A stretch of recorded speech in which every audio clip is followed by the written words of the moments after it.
Train আসে train যায়, station তাকিয়ে থাকে অবাক দৃষ্টিতে। এমনটাই দেখা মিলছে পদ্মা রেল সংযোগ প্রকল্পের অনেকগুলো স্টেশনে। পদ্মা সেতু রেল সংযোগ প্রকল্পের 20টি স্টেশনের মধ্যে 9টিতেই কোনো ট্রেন থামে না। ফলে ঢাকা থেকে পদ্মা সেতু হয়ে যশোর পর্যন্ত রেল লাইন চালুর 10 মাস পরও ট্রেন থামার অপেক্ষায় এসব স্টেশন। ট্রেন না থামায় এই রেলপথের সুবিধা থেকে বঞ্চিত হচ্ছে এসব এলাকার মানুষজন। অন্যদিকে কার্যক্রম এক প্রকার বন্ধ থাকায় আধুনিক এইসব স্টেশন ভবন নষ্ট হয়ে যাচ্ছে। পর্যাপ্ত জনবলের অভাবে কিছু স্টেশন থেকে সরঞ্জামও চুরি হচ্ছে।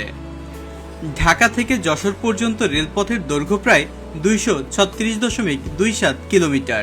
38,500 কোটি টাকার এই প্রকল্পের নিয়মিত ট্রেন চলে মাত্র 6টি, অথচ সক্ষমতা রয়েছে 48টি ট্রেন চলাচলের।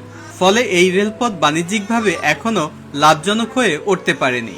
পদ্মা সেতু হয়ে চলাচলকারী ট্রেনগুলো থামে 11টি স্টেশনে। এগুলো হলো ভাঙা জংশন, কাশিয়ানী, লোহাগাড়া, নড়াইল, সিংঘিয়া, শ্রীনগর, মাওয়া, পদ্মা, শিবচর, ভাঙা স্টেশন এবং কমলাপুর রেল স্টেশন। ট্রেন থামার এসব স্টেশনে যাত্রী ওঠানামা করতে পারে।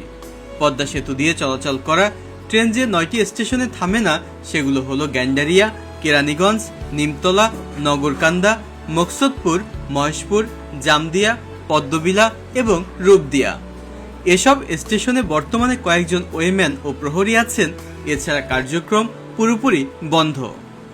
2023 সালে পদ্মা সেতু রেল সংযোগ প্রকল্প একাংশ চালু করা হয়। 2024 সালের ডিসেম্বরে ঢাকা থেকে সরাসরি যশোর পর্যন্ত ট্রেন চলাচল শুরু হয়।